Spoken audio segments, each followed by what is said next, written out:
Welcome to the More Than Anxiety podcast. I'm Megan DeVito, and I'm the life coach for stressed out and anxious women who want more out of life. I'm here to help you create a life you love to live where anxiety isn't holding you back. Get ready for a lighthearted approach to managing anxiety through actionable steps, a lot of truth talk, and inspiration to take action so you walk away feeling confident, calm, and ready to live. Let's get to it. Hey there. Welcome to episode 58 of the More Than Anxiety podcast. I'm recording this episode in mid-October of 2023. The leaves are just starting to fall where I live. The weather's getting chilly. My kids love it, and I'm cold.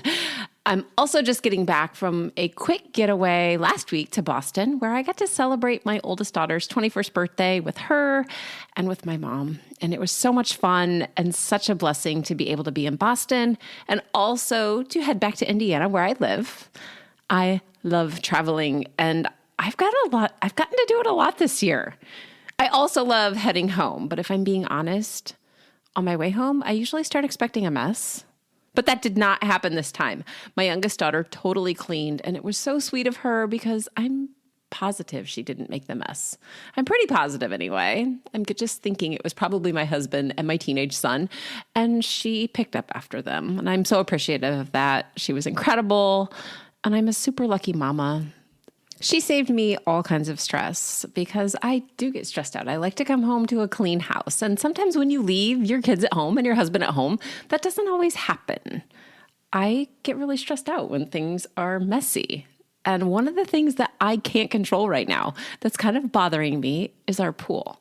The cover broke several weeks ago, and we've been waiting to get this new cover installed. And since it's fall, there are leaves everywhere in the bottom and big spiders, and I can't keep up with it. So I spent some time trying to scoop them up in the afternoon, and I just finally gave up. It's going to have to be a mess until I can hook up that stick vacuum and clean the bottom. And thank goodness it is outside, because if it were inside, I would really be feeling it.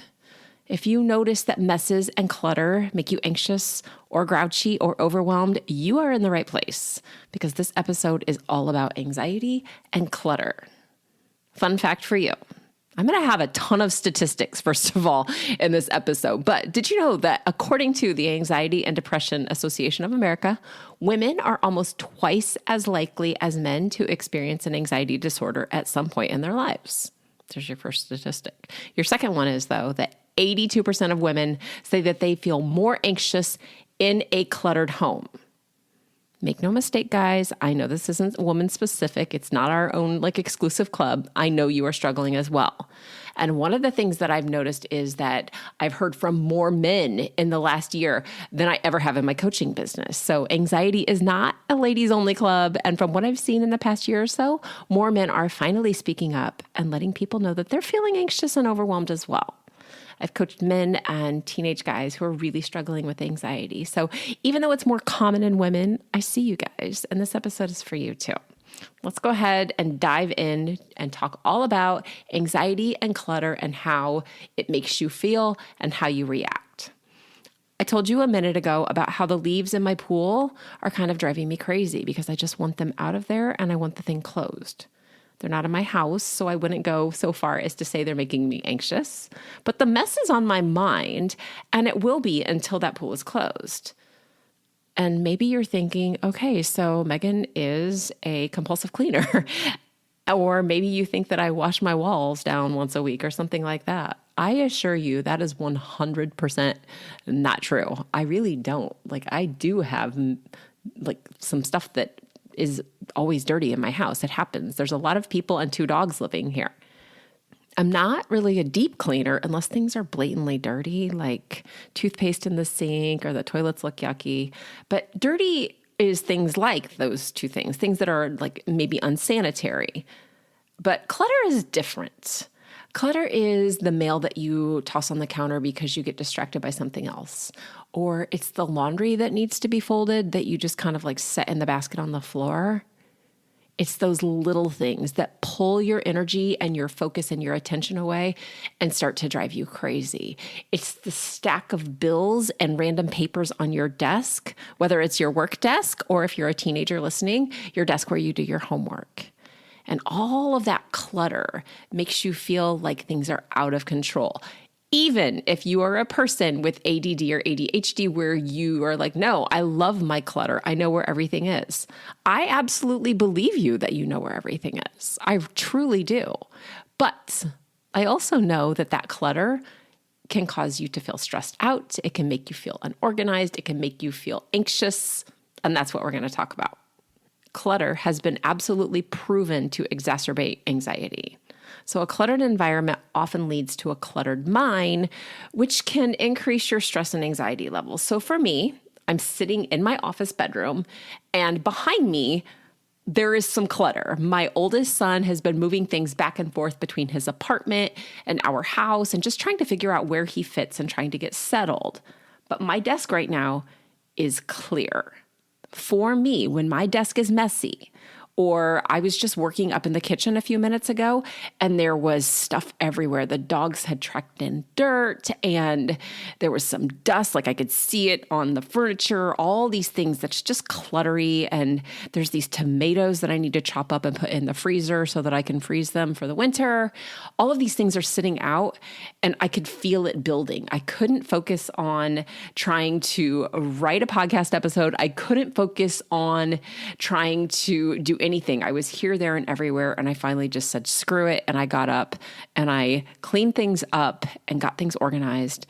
And I sat back down and now I'm here. When this happens, the more I try to focus, the more frustrated I get. And I end up getting really anxious and spiraling down to this feeling of why can't I focus on anything and really judging myself. So if you're a teenager and you are sitting in your messy bedroom and you're trying to study, or if you are sitting at your office at work and you are trying to study and there are stacks of things everywhere and there's piles all over, this can pull your attention away and make you stress out. And when you are stressed and when you are anxious, your brain doesn't think clearly. So you're finding it even harder to focus. And then you're judging yourself. And anything that you're trying to learn or process, especially for students, if you're trying to learn and process, that information isn't going to stick in there because your brain isn't functioning. That's what clutter does. You get a little more anxious, and then it's a little harder to think, and then you get grouchy, and it's really just this big slam that happens that could really easily be controlled by just getting that clutter under control. And you might be thinking, yeah, that's a lot easier said than done. And yeah, it is, because if it was that easy, and if you had that much spare time on your hands, you might be thinking it would already be done. But that's not always true. And we're going to get to that. If you notice that you're snapping at your family or you're freaking out and telling yourself that everything is a mess, or I'm failing as a student, I'm failing as a partner, that you should be able to sit down and write this stupid email for crying out loud, give yourself a break because I'm going to help you out here. A couple of things happen when people start to feel this way. And one of these is me. I am a rage cleaner. And the other people become paralyzed by the mess. So if you are team rage, it is game on for any and all messes. You think the entire house is a disaster. I have to clean the entire house. And this is when your stress and your anxiety have gotten pretty high. It's not like, oh, well, I'm just going to clean off the mail. It's like the whole house sucks, burn it down, and we have to do it all at once.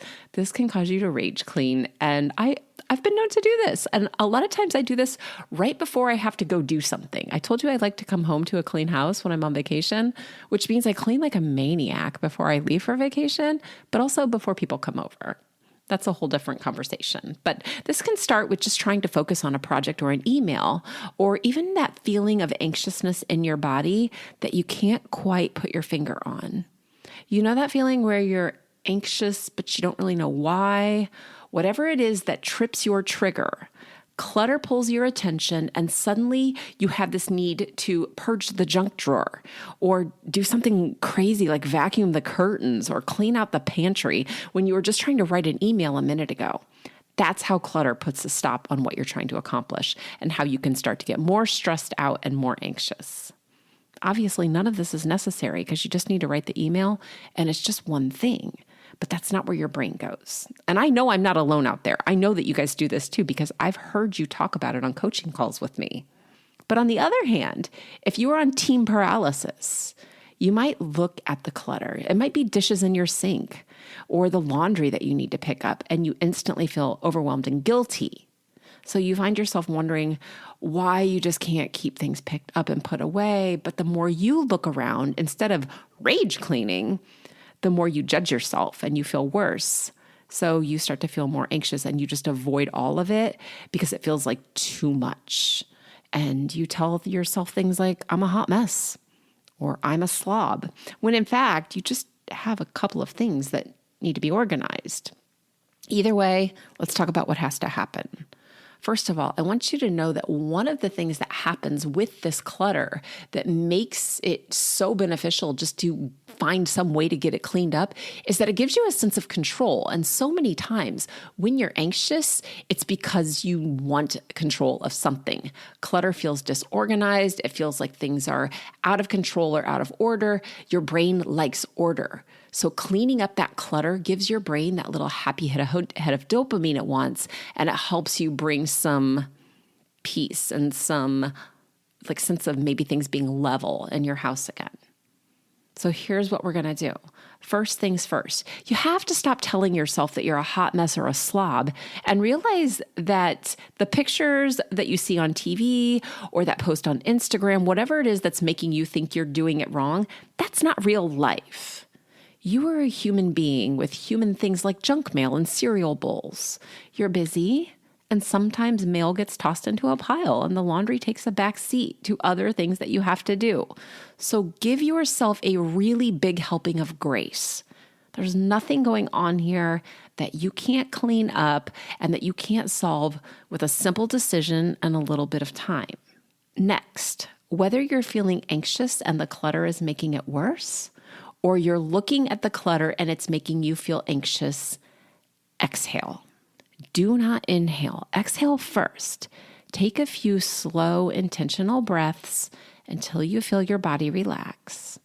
And once this happens, you can think clearly instead of reacting out of stress or anxiety. This is a really important part about what I help people do, is learn how to recognize when you're feeling anxious and how to calm your body down so that you can think. And we know that we're not thinking rationally because on coaching calls, I hear people say, I know it's not true that I'm a hot mess. I know it's not true that everything is a disaster. But that's really the thing about feeling anxious. It's not, you can't think rationally. And when you learn to know the signs that your body is giving you that you're anxious and calm down, then you can start to think clearly and let the thinking part of your brain take over. So for something like clutter, that's choosing one thing that you can organize. It might be as simple as picking up a few things and then just moving on. So for people I help who are triggered by bigger thoughts than clutter maybe, and who often feel anxious, those thoughts can be layers of different emotions and stories, but it works the exact same way. They have to calm their bodies down first so that they can think clearly. And this is really what coaching helps with. It helps you find ways that work for you specifically to lower your anxiety inside of your body. And it seems like everybody has a way that works best for them. I noticed that certain people gravitate to maybe one grounding method or one way of breathing. And we can find the way that works for you in particular and dig into what emotions come up when we work together. But let's get back to getting calm. Once you're calm and you're thinking clearly, you can choose just one thing to clean up. And then you stop. And you give yourself a great big high five, or you do a little dance and you celebrate because you're going to give your brain that little hit of dopamine. You're going to have a little party and show yourself that you did it. Then you can either choose to go back to what you were trying to accomplish before when you were thrown off by the messiness, or you can always go clean something else if you want to and you have the time. But again, once that clutter is cleaned up, once you've done one piece, you celebrate, you acknowledge it because your brain wants that feel-good feeling. This is one of the easiest ways ever to start creating new habits. You have to feed your brain all of that happy juice, that dopamine that it wants. And you do that as often as possible. It's the same thing as when you get a notification on your phone. That's why you're addicted to your phone. It's because you get that ping of dopamine.